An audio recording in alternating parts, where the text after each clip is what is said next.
بسم الله والصلاة والسلام على رسول الله أما بعد عزیزان محترم مرچگی میں حدیث موضوع قربانی یک مسئلہ بابتائیں انچو کہ مسند الامام احمد سنن ابی داود و سنن ترمذی شریف حدیث حضرت مخنف ابن سلیم رضی اللہ عنہ روایت کا گشتی کہ ما پیغمبر صلی اللہ علیہ وسلم ہمرات عرفات میدانا اور ما گوش داشت کہ اللہ رسول صلی اللہ علیہ وسلم عرفات میدانا ارشاد فرمائیں تو گشتی یا ایها الناس على كل اہل بیت فی كل عام اضحیہ پیغمبر صلی اللہ علیہ وسلم علیہ السلام ارشاد فرمائند گشتی کہ او مردما علی کل اہل بیت ہر یک لوگی سرا فی کل عام ہر یک سال یا معنی کہ ہر یک عید یا اضحیہ یک قربانی یک براکی ہر یک لوگی عیدہ یک براکی یک قربانی تو یہ حدیثہ چھ مزاد انگا دو براتا بلے دویم براتا ان لوگ جدا جدا ہیں یکی یک لوگی تاہیں تو یکی یک لوگی تاہیں اگر ما یہ حدیثہ بچاریں تو پیغمبر صلی اللہ علیہ وسلم ارشاد فرمائیں کہ علی کل اہل بیت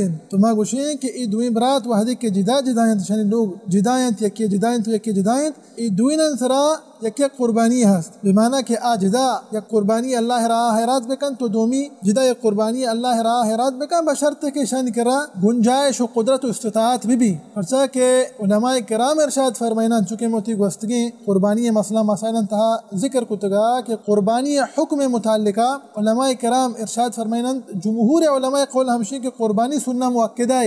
مؤکدہ واجب نہیں انگا ایک انسانی کرا گنجائش و قدرت و استطاعت ہست آپ وعدیں کہ قربانی اللہ راہا حیرات بکن تو ای برحال میں مرچگی موضوع دعائیں کہ اللہ سبحانہ وتعالی مارا و شمارا و سرجمی مسلمانہ اللہ رسول صلی اللہ علیہ وسلم سنتا سلامت کرنے توفیق بدیت امین رب العالمین وصلی اللہ وسلم علی نبینا محمد وعلى آلہ وصحبہ وسلم اجمعین.